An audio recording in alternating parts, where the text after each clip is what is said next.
Wow, another week has passed by, and you'll have to excuse my hoarse voice. We went through four soccer games this weekend with my son in a tournament in Georgetown, and so I have a hoarse voice from that cause and effect situation, huh? So today I'm actually going to be showing you an extension that has been on your Chromebooks and the students' Chromebooks for a really long time. But the more I'm out in schools, I see that a lot of people do not know what it is or they do not utilize it.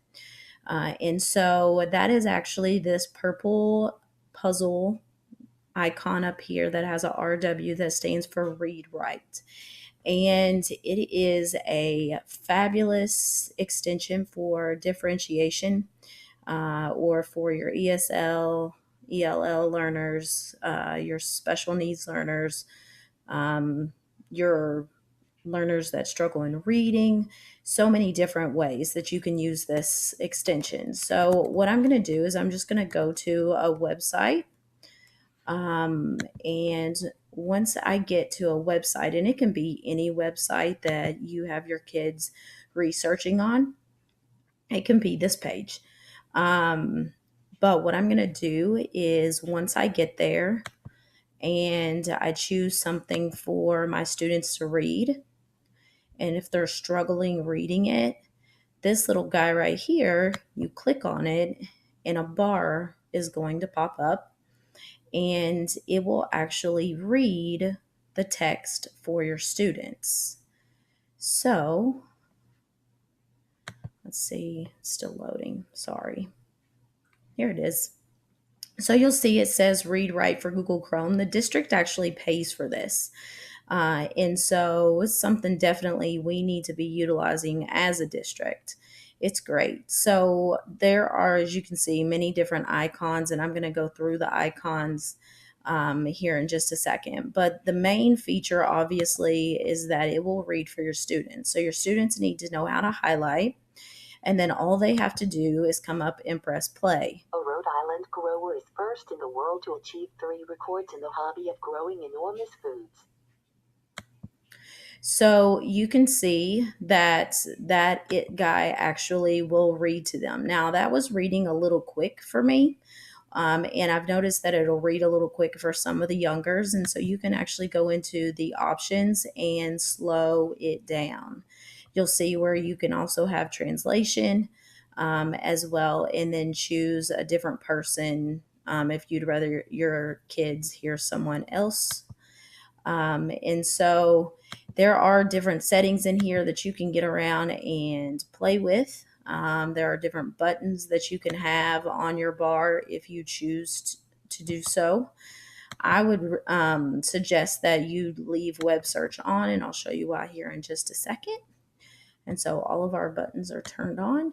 Um, Another cool thing you can do, let's say a kid doesn't know what a word means.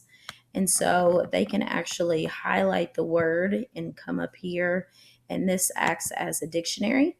And so it takes the word and will find what the word means right here. It also has a picture dictionary for the young ones, or it will pop up images. Um, and so I think this would be a great lesson on, um, obviously, a language lesson on how, wonder how this could be squashed and this could be squashed and so the multiple meanings of words. And so that's just, I don't know, something that would be kind of cool for the kids to do. Um, so this is a dictionary, and then this was a dictionary. This was our play button, our pause button, and our stop button. This guy right here, I see a lot of times people using this, and it just highlights um, a certain row so kids do not lose their place. And so I find that is something that can be helpful to students. And then also you have all of the highlighters. So this is great for closed reading as well. So if you want the kids to highlight facts in yellow, opinions in green, or if you're having them do research, interesting facts in one color, um, things about places in one color, things about um, whatever it may be. And then it will actually collect the highlights all together. So whatever you've highlighted, it'll collect them, and then they can take those and make their rough draft or their research paper or whatever they're working on. So, once again, just something else that's kind of a cool tool that you can definitely check out. A screenshot reader is like, okay, I want you to read. It's very similar to the play button. But like if I want it to read exactly what this says, you'll see it loading at the bottom, and we'll Great give it time. pumpkins. Grower wins trifecta of giant food titles. So you'll see that it'll actually play what you want it to play. So that's just a screenshot reader.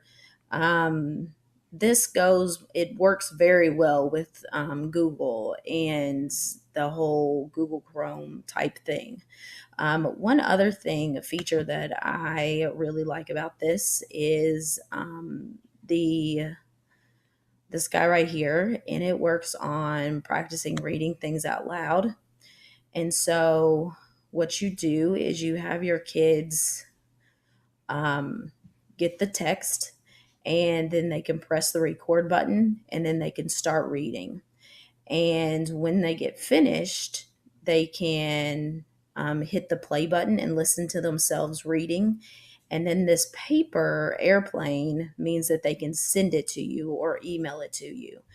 They're reading. Maybe it's just, you have them do it for a minute kind of thing and just listen to them with their fluency. So, another really cool feature of Read Write for Gold or for Chrome. Um, if there are a lot of ads or anything like that on the page, you can simplify the text and take out the ads and things like that if they're distracting for your students. So, once again, just a great resource for our learners that need that little bit extra help. So, I'm going to go into my Google Drive because I also want you to see that it works with Google Drive as well. And I'm going to go into a Google slide, but it works with any Google app. I'll go into a Google slide once it loads.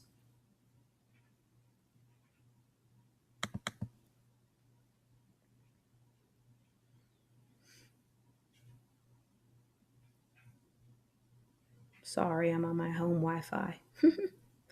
Um, you will notice that, like I said, a lot of kids, it'll hide their toolbar once they get into Google Slides and things like that. It'll hide their toolbar, and they're like, "Why is this up here? How can I get rid of this?" In order to get rid of it, you just click the puzzle piece extension up here. I just chose a slide that we had used last year in my class as we were interviewing Brian Good for our career chat that week. And you'll see it, it'll pop up. It's loading. It'll pop up right here, just like it did on that website. And once again, it is interactive with the slides. And so, one of the buttons that I didn't show you is called the predictor. And let's say the student is having trouble spelling the word meteorologist. And so if the kid starts typing the word meteorologist, but they're really reluctant to figure it out, or they're like asking you for help, they can go up to the predictor. Let's see if it's going to pop up. Usually the bar will pop up on its own. I may have to click it. Yeah, so they go up to the predictor. Oh, now it's like, no, I want you to stop. So they can go up to the predictor, and the predictor will give them up to 10 words of what maybe they're trying to spell. And you can see here it is, number one. I click on it, and it will fill it in for me. So once again, you can just see, oh, it read it for me too. And so you can just see another great way to use this tool in your room. Please ask questions if you